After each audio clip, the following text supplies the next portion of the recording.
Every time you unlock your smartphone, use ChatGPT, drive an electric car, or make a digital payment, or even watch a fighter jet taking off, you are relying on one tiny invention called a semiconductor chip. Often called the brain of modern electronics, these tiny chips process information, store data, and control almost every electronic device that we use today. In fact, semiconductor chips have become so strategically important that the countries are investing billions of dollars to secure their supply. So the race is not just about technology anymore, it is about economic security, global influence, and national security. So, where does India stand in this race? For decades, India imported almost all the semiconductor chips it needed. But today, that is beginning to change. The question is, why has India suddenly decided to build its own semiconductor industry? To understand that, we first need to understand why semiconductor chips have become one of the world's most valuable strategic resources. The global semiconductor industry is one of the specialized supply chains ever created. Different stages of designing, manufacturing, testing, and packaging chips are dominated by only a handful of countries. The United States leads in chip design, Taiwan dominates advanced manufacturing, South Korea excels in memory chips, Japan supplies critical materials and equipment, while China is investing heavily to reduce its dependence on foreign technology. This concentration has made the supply chain highly efficient but also highly vulnerable. In fact, almost all of the world's most advanced semiconductor chips manufactured using technology below 10 nanometers come from just Taiwan and South Korea. Any disruption in these regions can affect industries across the globe.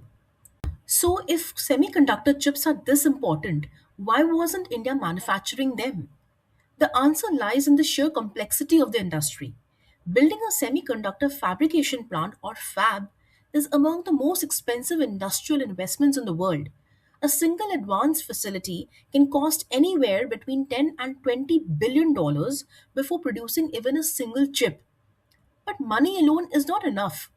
Chip manufacturing also requires uninterrupted power, millions of liters of ultra pure water every day, highly specialized equipment, sophisticated clean rooms, and an entire ecosystem of suppliers providing silicon wafers, 50 specialty gases, 500 chemicals, and precision machinery.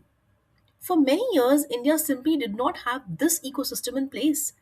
Whatever limited chip manufacturing existed was largely focused on strategic applications for defense and space rather than commercial electronics. So, as a result, India came to depend on imports for almost 90 to 95% of its semiconductor requirements. For years, this dependence did not seem like a major concern. But then the world changed.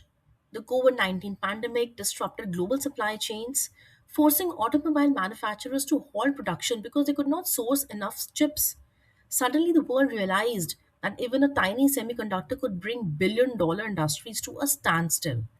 Then came the Russia Ukraine conflict, disrupting supplies of critical raw materials used in chip manufacturing. At the same time, tensions between the United States and China intensified, with restrictions on advanced chip technologies and export controls on key semiconductor materials. Meanwhile, another concern became impossible to ignore. Taiwan also produces more than 60% of the world's semiconductors.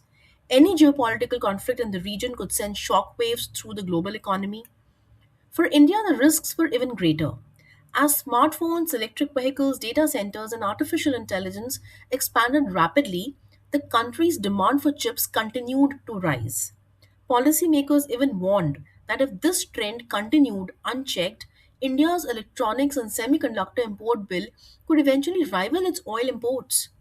Semiconductors were no longer just electronic components, they had become strategic assets, and India could no longer afford to remain almost entirely dependent on imports. How did India respond? How is the country planning to build its entire semiconductor ecosystem almost from the scratch? And can India realistically compete with the established chip giants like US, Taiwan, South Korea, and China? This is exactly what I'm going to explore in my next video, part 2 of this series.